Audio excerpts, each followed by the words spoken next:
Eu vou gravar a aula e vou disponibilizar lá no canal do YouTube, certo? Aí eu vou colocar lá a aula de redação primeiro ano. Ítalo. Ítalo. Bom dia, Ítalo. Só mais um minutinho para a gente começar.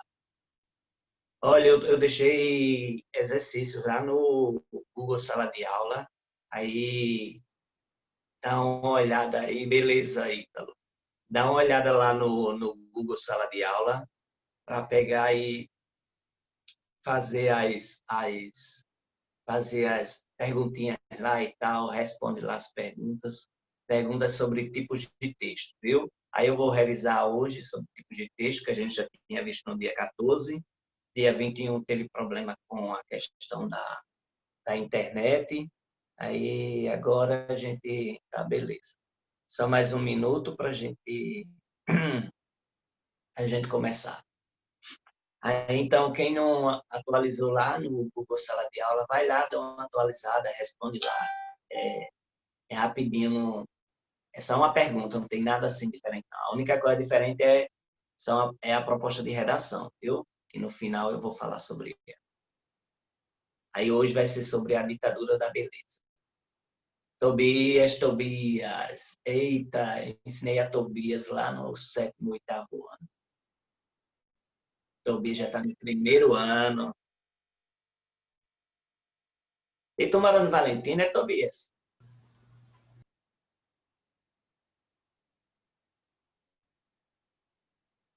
Bom dia, Hélida. Ah, tá. E não sabe. Tu mora no Valentina?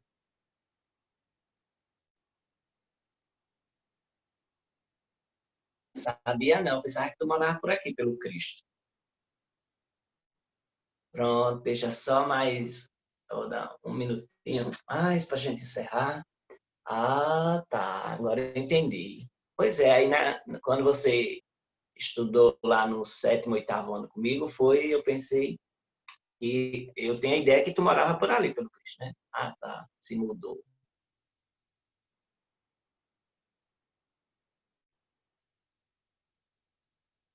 Ok, então, vamos começar.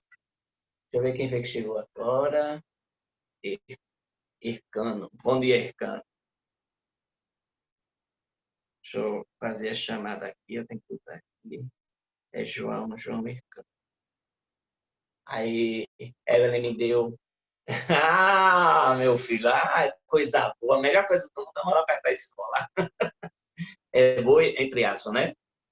Aí, se tiver alguma reclamação, já sabe. Ó, nós vamos falar, então, revisar sobre os tipos de texto, certo?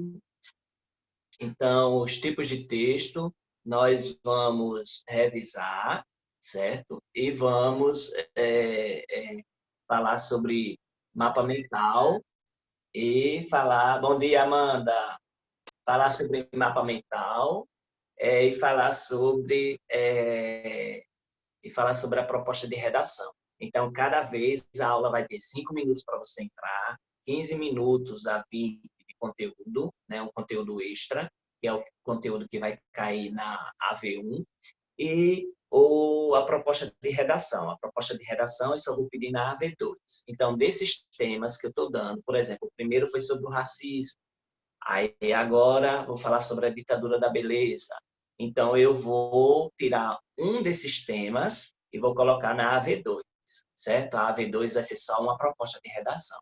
Eu não vou fazer prova com vocês de marca-x, não. Vai ser a atividade de redação mesmo.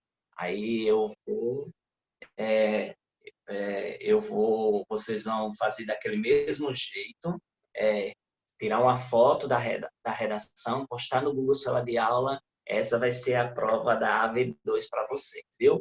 E a AV1 vai ser conteúdo. Então, a partir de agora, a gente está vendo essa questão de conteúdo. Aí eu fico perguntando a vocês. Eu vou perguntar a vocês, né? Vocês tinha plantão de redação? Me fala aí no chat se tinha plantão de redação.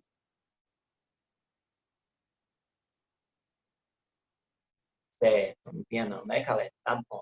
Mas eu estou dizendo a vocês o seguinte, se vocês tiverem dúvida, chama no privado, certo? Chama no privado. Professor, eu fiz a redação, dá uma olhada aqui para mim e tal. Aí eu vou, dou uma olhada na redação, digo o que é que você precisa acrescentar um pouquinho mais, ou se está boa, aí tal. Então, é, para vocês melhorarem, tá certo? Então, a gente vai começar agora, eu vou compartilhar a tela. Eu vou falar da coisa mais, da parte mais fácil, que é sobre mapas mentais, certo? Mapas mentais. E tal, Gabriel Peixoto. Gabriel Peixoto. Gabriel Peixoto. Pronto. Aí, lembrar que tem exercício no Google Sala de Aula. Lembrar que esse exercício do Google Sala de Aula ele é parte da sua avaliação AV3. Então, é bom vocês fazerem. Pessoal, eu vou apresentar para vocês a questão do mapa mental, certo? Vocês sabem o que é um mapa mental? Responda aí no chat para mim, ou pode abrir o microfone, pode falar se quiser, certo? Se quiser abrir a câmera, pode também, se não quiser, você... Então, aí você... Pronto, então, eu vou só revisar para quem sabe o que é mapa mental, certo? E para quem não sabe, eu vou explicar. Olha, o mapa mental, ele é esse tipo de formato de texto, certo?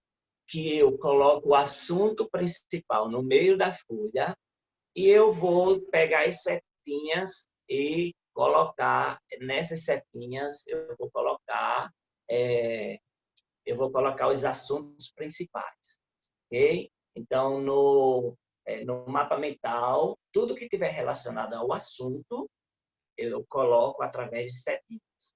Então, tem aí, nesse caso, só tem 4 setinhas, mas tem assuntos que tem muito mais, muitas setas que você pode pegar e destrinchar.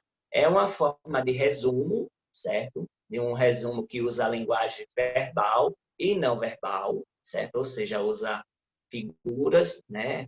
Usa a figura com a parte da escrita, com a parte de palavras. Então, é uma linguagem verbal e não verbal. E o mapa mental, como eu já disse, se coloca o conteúdo, o assunto, aquilo que você quer focar, o tema, no centro da folha e destrincha, né, através de setinhas, quais são os pontos importantes que aquele assunto tem. Às vezes ele tem mais de 4, às vezes tem muito, e você precisa fazer mais setinhas. Tem gente que bota, coloca coração, bota cores bem diversificadas, cores vibrantes, letras diferentes e tal. Então, olha, você tem que colocar os pontos, o ponto importante e a explicação, o resumo, e se quiser, ainda tem, você pode botar mais ainda explicação e resumo. Vou passar outra tela aqui para vocês pegarem e verem como é o mapa mental, certo? Deixa eu ver aqui. Cadê? Tela cheia. Cadê o danado do mapa mental? Mostrei aqui. E achei. Aí, os mapas mentais são assim, viu? Muita gente já tem essa questão já tem habilidade de usar, certo? Mas tem outros que não tem ainda porque ainda não foi apresentado. Então, aqui, olha, nós temos mapas mentais dos assuntos que vocês veem no caso, ensino médio, né? Então, tem mapas mentais de biologia, de história, geografia, de tudo, de todas as matérias que você puder imaginar. Então, aqui, ó, esse de feudalismo, nós temos aqui do lado, ó, ele tem várias setinhas, ele tem essa setinha aí que quase não dá para ver. Vamos pegar o da água, olha. O da água, o centro, o tema foi água. E tudo que tiver relacionado à água, com o resumo embaixo, certo? Você pode fazer. E esse é um tipo de resumo que eu estou falando, né? Que ele usa a linguagem verbal e não verbal. e ele também é bom para se estudar. Então, tudo que você for estudar, certo? Tudo que você quiser estudar, você vai lá e faz o mapa mental. Então, tem muita coisa, certo? O mapa mental aqui ó, tem muita, tem mapas mentais muito grandes, tem outros que são pequenininhos, mas esse aqui da água é perfeito para você ver como exemplo para estudar, certo? Tem os de português, né, que a gente vê, tem o dos pronomes, tal. Deixa eu ver um mapa mental aqui mais legível. Ó, a intertextualidade, aí paródia, paráfrase, citação, epígrafe. Então, essa parte aqui de literatura e redação também é vista, certo? Então, a pessoa pode fazer um mapa mental assim. A pessoa pode usar a forma que quiser, ok? No caso de literatura do primeiro ano, trovadorismo, aí as cantigas ou trovas em Portugal, cantiga da Ribeirinha, que foi o primeiro texto da língua portuguesa. Aí a pessoa quiser botar um desenhozinho, pode colocar. Pode colocar bandeiras, você pode fazer o que você quiser. Olha esse da conjunção. Esse da conjunção, que vocês veem em gramática, aí tem os tipos de conjunção do lado e quais são. Então, fica bom para você estudar. Então, nós temos essa questão dos mapas mentais, certo? O mapa mental, ele é um resumo do conteúdo, em que o conteúdo fica no centro e é colocado várias setas para que você possa, fazer a explicação daquele ponto importante e um resumo. Então, nós temos aqui esse exemplo de um mapa mental, certo? Então, essa linguagem verbal e não verbal, que o nome do assunto fica no centro e você destrincha com as setas ou os pontos importantes daquele assunto, ok? Então, esse é o primeiro assunto da aula, ele é o mais simples. Nós temos esse assunto mais simples que a gente vai ver agora, o próximo assunto, que é sobre tipos de texto, a revisão sobre tipos de texto e gênero textual. Eu agora vou perguntar, ficou alguma dúvida sobre mapa mental? Sabem usar? Sabem usar o mapa mental? Certo. Então, tá bom, beleza. Então, o mapa mental... Bom dia, Fernanda. O mapa mental é esse aí que a gente já viu, certo? Fernanda entrou agora, foi Fernanda. Lucas Lira, aqui presente. Amanda vai pegar o nome de quem está presente e vai me passar. Amanda é minha assistente, viu? Aí ela está me auxiliando nessa questão da chamada, certo? Bom dia, Lucas Lira. Bom dia, Fernanda. Fernanda, eu vou só passar a tela de novo e fazer um resumo bem pequenininho sobre mapas mentais. Você já ouviu falar em mapas mentais ou mapa mental? Bom dia, Gabriel Henrique. Lucas Lira, já ouviu falar de mapa mental ou mapas mentais? Certo. Então, o mapa mental é esse aqui. Você coloca o assunto no meio da folha e faz a ligação através de setas daquele ponto que é importante e embaixo dele você coloca um resumo. Todas as matérias, todas as disciplinas, no caso, né, elas usam mapas mentais. É um tipo de resumo, um resumo que usa linguagem verbal e não verbal, beleza? Aí nós temos essa questão de mapas mentais, tá bom? O mapa mental é isso. Bom dia para quem chegou. Eu acho que foi Davidson. Foi Davidson? Foi Davidson? Simples. Acho que foi. Certo, bom dia. Ô, Davidson, você sabe usar mapa mental?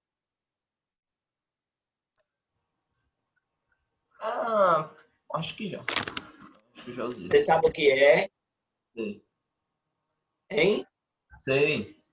Tá bom, então. Então, a gente acabou de falar sobre mapas mentais, que é justamente o que coloca o assunto no centro e os pontos importantes ao lado, através de setas, é um tipo de resumo que usa linguagem verbal e não verbal, beleza? Aí nós vamos falar agora sobre os tipos de textos, certo? A gente viu na aula passada os gêneros textuais e os tipos de texto. Então, nós temos agora aqui, nós vamos observar essa questão de tipos de texto. Deixa eu ver quem foi que falou aqui. Certo, certo, ele chegou agora. Aí, ó, nós temos, então, os gêneros textuais, que são chamados também de gêneros do discurso, e tipos textuais. A gente viu isso na aula, eu vou reforçar agora, para a gente pegar e seguir para o conteúdo que a gente quer dar. É sobre a proposta de redação. No Google Sala de Aula, todo dia tem uma pergunta sobre o conteúdo. Então, o conteúdo que está tendo lá é sobre tipos de texto. Atualize seu Google Sala de Aula, que aquilo ali vai valer a AV3. A nossa AV1 vai ser o conteúdo que a gente está dando, certo? E é o conteúdo que a gente está dando. Já na AV2 vai ser só a proposta de redação desses assuntos, desses temas que eu estou dando a vocês. Então, eu falei sobre racismo, hoje eu vou falar sobre ditadura da beleza e cada sexta-feira nós vamos ter um tema de redação. E um desses temas a gente vai pegar e fazer a redação lá, certo? Eu vou pedir uma redação lá, você, na AV2, só a redação. Aí a redação vai ser, você faz a redação, vê a proposta, faz a redação e posta a foto da redação, certo? Se tiver dúvida, não tenha vergonha de chegar no privado, professor, deixa eu olhar essa redação aqui. Professor, dê uma olhada nessa redação aqui, aí eu vou olhar, vou dizer o que é que você precisa melhorar. Aí nós temos aqui, como eu disse na aula passada, os tipos textuais e os gêneros textuais. Os tipos textuais, deixa eu voltar lá para falar. Os tipos textuais são 5 ou 6, certo? 5 ou 6. A gente já viu alguns na aula passada e nas primeiras aulas. Foi a narração, a descrição, a dissertação, certo? Que a dissertação é a argumentação. Aí, na última aula, eu falei sobre o texto expositivo e o texto injuntivo, certo? Esses são os tipos de texto que nós temos. Ainda tem mais um que é chamado texto poético, que é só poesia. Esse é mais fácil de identificar. Então, nós temos essa questão, né, de tipos textuais, que são 5, que vocês têm que prestar atenção, e todas as outras coisas são ligadas a esses 5, são chamados gêneros textuais. Por exemplo, um telefonema, uma carta, uma receita culinária, uma bula, um convite, um seminário, um bilhete, um e-mail, um blog, um Tumblr, uma mensagem de WhatsApp, é tudo gênero textual, certo? Então, eles lá têm essa parte, esses aí têm características de um dos tipos de texto. Então, pode ser narrativo, pode ser descritivo, pode ser argumentativo, ok? Mas quando a gente vai ver essas partezinhas, eles vão chamar de gêneros textuais, que eles vão estar incluídos dentro daqueles 5 tipos de texto. Eu disse para vocês que para se comunicar eficientemente é preciso a pessoa ter habilidade, certo? Tem gente que fala, mas não fala nada com nada, certo? E acha que por falar muito quer saber de tudo e essas coisas. Então não é assim. A gente tem que também saber ouvir. Mas a questão aqui é sobre a comunicação. Se você se comunica eficientemente, você você tem conhecimento da língua e você tem habilidade com isso. E eu falei sobre os elementos da comunicação, que são 6, certo? Os elementos da comunicação. Eu vou colocar até aqui, os elementos da comunicação. Vou colocar aqui. Eu falei para vocês que Roma Jacobson, ele disse que para haver comunicação tem que ter esses 6 elementos. Um emissor, que manda uma mensagem para o receptor, certo? Que essa mensagem, ela usa um canal. No caso, eu estou falando aqui, como estou falando e escrevendo, é o canal falado e o canal escrito. É o canal oral e o canal escrito. Eu estou usando o código, que é a língua portuguesa, certo? E eu estou usando um referente, que é o assunto que eu estou falando. Então, Amanda, você sabe linguagem de sinais? Libras?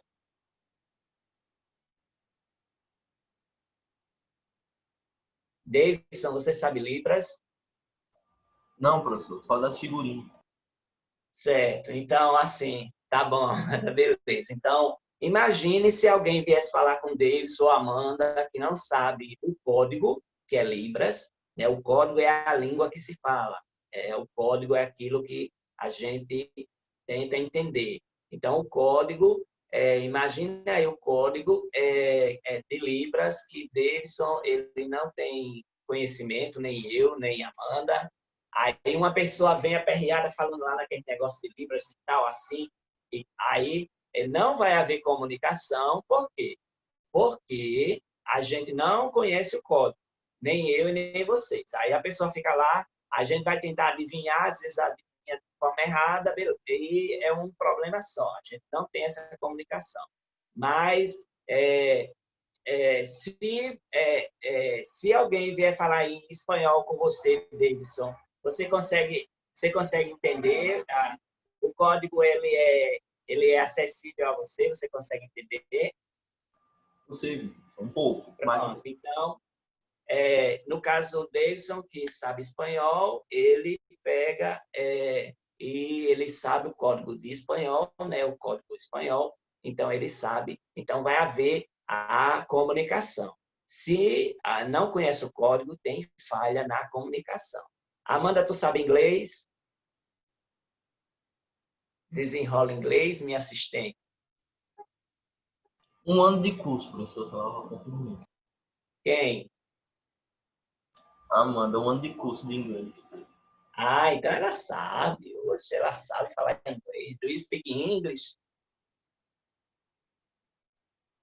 Certo, mais ou menos. Beleza. Aí, olha, ela conhece o código de inglês. Então, o código de inglês, ela a comunicação se uma pessoa que fala inglês vier falar com ela. Então, não tem falha na comunicação, certo?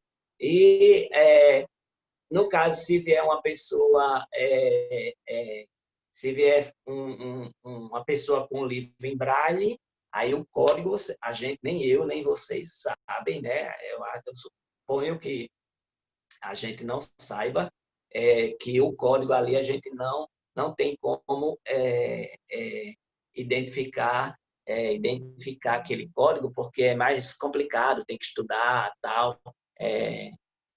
Então, a gente tem essa dificuldade, não há comunicação. Se uma pessoa que é cega, sabe braille, ele vier falar com a gente, trazendo um livro, pedir para a gente traduzir aquele livro. Então, a comunicação se processa desse jeito, certo? O emissor, receptor, a mensagem, o canal, o código e o referente. São esses 6 elementos da comunicação que fazem parte do dia a dia da gente, porque a gente se comunica, né?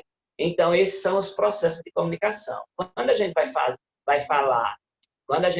falar para alguém, a gente vai ter que escolher, né, alguns parâmetros, algumas regras. Por exemplo, eu vou falar para uma criança, eu não falo da mesma forma que eu falo com um adulto.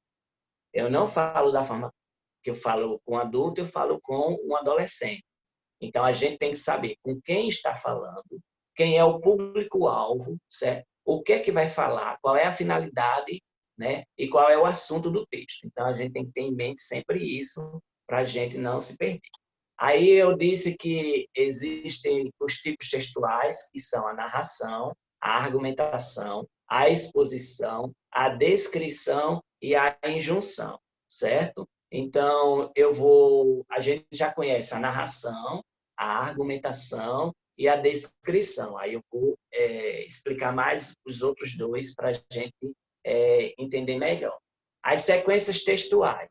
Existe a narrativa, né? Ou sequências textuais, que quer dizer a mesma coisa de tipos textuais. Eles só colocam outros nomes, só para confundir a cabeça da gente, viu? Quando vocês forem fazer concurso público, for fazer o Enem, aí eles vão colocar lá vários tipos de textos e vários gêneros textuais. Então, você vai ver que vai ter uma carta, vai ter um bilhete, vai ter uma charge, vai ter uma reportagem, uma notícia e tal. Então, nós temos isso aí, olha, a narrativa, que nós sabemos que é contar uma história, a descritiva é detalhar alguma coisa, a argumentativa e a expositiva é bem parecido, que é o que nós chamamos de dissertação. A injuntiva é a da propaganda, é aquela que usa verbos no imperativo, certo? Você vai ver sempre na propaganda verbo no imperativo. Compre aqui no Armazém Paraíba, é o lugar barato de comprar, tal. O Natal está chegando, começar a se preparar no Armazém Paraíba, é o lugar de comprar. Aí, Dia das Crianças, o Papel Pio, todo mundo já viu a propaganda da Papel Pio e tal. Então, nós temos aqui essa questão é, essa questão da injunção. A injunção é a propaganda, o verbo é no imperativo, ele tenta convencer você de fazer alguma coisa. Às vezes o padre, o pastor, ele está lá na igreja, aí ele tenta convencer você, irmão, vocês têm que se converter, tal, essas coisas assim. Então, o professor também usa essa linguagem de junção, que é justamente essa questão do convencimento, certo? E nós temos essa questão de que se usa esses verbos no imperativo. Não esquece sobre isso, não, certo? Então, esses são os tipos textuais.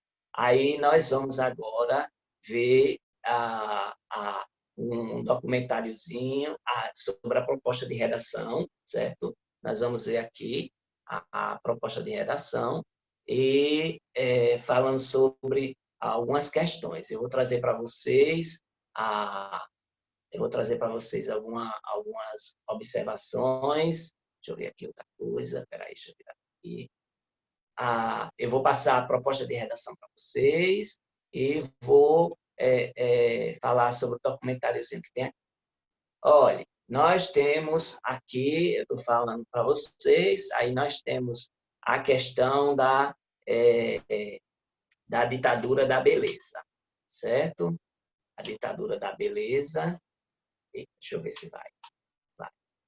Ela é muito forte, é um padrão de beleza que as pessoas seguem, que as pessoas elas estão assim muito a sociedade impõe esse padrão de beleza, certo? Então nós temos desde muito tempo essa questão do padrão da beleza. Na época de 1800, o século XIX, o padrão de beleza era de mulheres gordas com a cintura fina. E, para isso, eles usavam espartilho, certo? Usavam espartilho. Então, nós temos esse padrão de beleza, certo? Do século XIX, que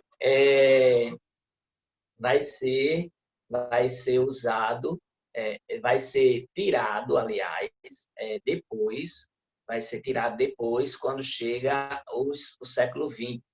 A mulher, se vocês não sabem, a gente não tem um conhecimento, a mulher ela usava aqueles vestidos longos, com aquelas bundas de pano e tal.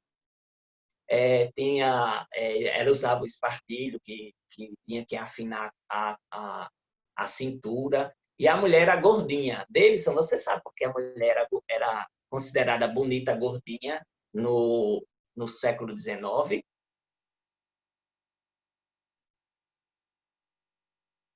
Oi? Você sabe, Amanda?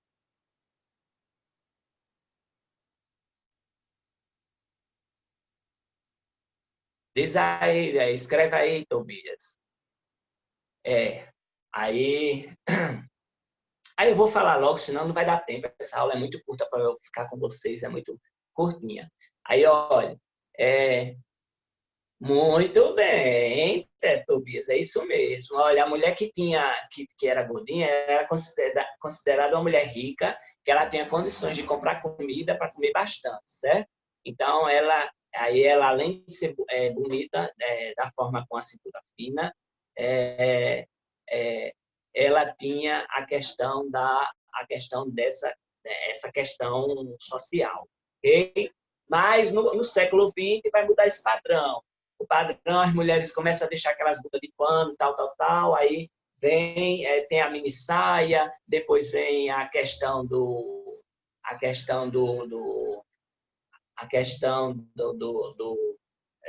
que a mulher começa a ter uma revolução grande, e a gente vai entrar nessa questão do século, mais ou menos século XX, mas as décadas de 80, 90 para cima, ok?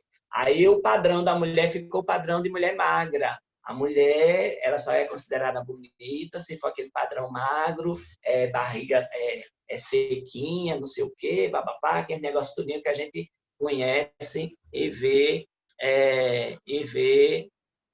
com relação essa moda que as pessoas inventam, certo? Então, nós temos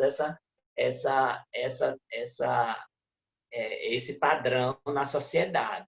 E as meninas, elas querendo uma parte, meninos e meninas querendo entrar nesse mercado de trabalho, que é uma profissão, eles começam a fazer uma mudança total no seu modo de vida, no seu padrão de vida, na sua vida, deixando sua vida saudável para deixar um aspecto mais assim diferente, certo? Então, a mídia ela impõe isso, certo? A televisão impõe isso, hoje a internet também. Se você for ver esses blogueiros, essas blogueiras gostam de ostentar o corpo bonito, a mulher toda de biquíni lá, mostrando o tanquinho e tal, e o homem também. Mas lembrar que isso vem desde a Grécia, viu? A Grécia valorizava o corpo, viu? Valorizava o corpo. Então, a gente tem que ver essa questão, uma alusão histórica com a Grécia. A Grécia ela tinha essa questão de valorizar o corpo. É tanto que as estátuas lá, os deuses gregos e tal, essas mitologias da Grécia, os homens, porque aparecia mais os homens são tudo fortão lá e tudo mais, tudo bombadão. Aí vem essa questão para a modernidade, para a academia. Aí as pessoas, para ter uma autoestima melhor, ela vem para a academia, certo? Ela vai para a academia para se malhar, para melhorar o corpo, melhora, de certa forma, a, a comida, né? A alimentação e tudo mais. Eu vou passar aqui para vocês um documentáriozinho, certo? Em obsessão por um corpo perfeito, muitas pessoas acabam enxergando uma imagem distorcida no espelho. Para os anoréxicos, por exemplo, seu peso e sua suposta aparência se tornam inaceitáveis. E as medidas para se alcançar o corpo idealizado, na maioria das vezes, são agressivas e podem levar até a morte. A estudante Natália Guissoni sentiu na pele esta angústia. Eu tinha uma agenda, um diário, assim, que eu anotava quantas calorias eu comia por dia. Eu anotava tudo, assim, então eu coloquei 2 colheres de arroz, tantas calorias. Só que, assim, uma mulher adulta precisa de 2.000 calorias para se manter em pé. Eu achava isso uma besteira, eu falava, não, 500 tá bom. E, assim, aí eu anotava, tipo, 200 mais 300, 500, ok. Então, amanhã eu tenho que comer menos que 500. E daí eu ia comendo cada dia menos. A meta era sempre bater o dia anterior. Chegou ao extremo de ficar quase um mês sem comer nada. Quando você está nesse processo assim de não comer nada, parece uma eternidade, porque você acaba sentindo fome. É impossível você não sentir fome em nenhum momento, mas você, tipo, você sente muita dor no estômago e você resiste, assim, tal. Tanto é que eu falava, assim, com o maior orgulho, depois que passar pela dor de estômago, tá ótimo. Basicamente, a anorexia é o medo obsessivo de engordar, o distúrbio alimentar que mais atinge a população no mundo. Normalmente, a pessoa com esta doença não consegue consumir mais do que 200 calorias por dia, ou seja, 10% do que devemos consumir. Eu só comia quando eu sentia, porque assim, eu sentia muita vertigem e achava que, eu sentia vertigem porque eu sentia vertigem. Mas não, é porque eu estava muito fraca. E daí quando eu sentia assim, que eu levantava da cadeira e eu sentia que ia desmaiar, assim, daí eu falava, não, vou comer uma bolacha Gustavo. Era isso que eu comia no dia. Se nós pensarmos na personalidade como um ser reencarnado, ele não é fruto somente da sua condição atual, né? O espírito, a individualidade, é um ser multiexistencial. Então, o indivíduo já traz suscetibilidades internas que facilitam ele ser atacado ou influenciado pela condição social. Então, o espírito que tem um certo problema com a sua identidade ou com a sua autoimagem, ele pode ficar mais afetado ainda. Existe uma história de um médico que tratava uma paciente na faixa de 1,60 m, menos de 40 quilos. E ela tinha uma distorção de realidade, onde ela achava... Pronto, então nós temos essas informações bem legais no início, né? Eu não sou espírita, né? Mas esse documentário no início ele é bem interessante. Aí nós temos essa questão aqui da anorexia e da bulimia, certo? É uma doença assim. Então, pessoal, só falta um minuto, a gente tinha mais coisa para falar, mas não deu tempo. Aí, na próxima, a gente retoma essa questão, viu? Boa aula para vocês, boa sexta, bom fim de semana. Qualquer coisa, você vai chamar no privado, que eu fico suas dúvidas, tá bom? Tchau, vocês. Tchau.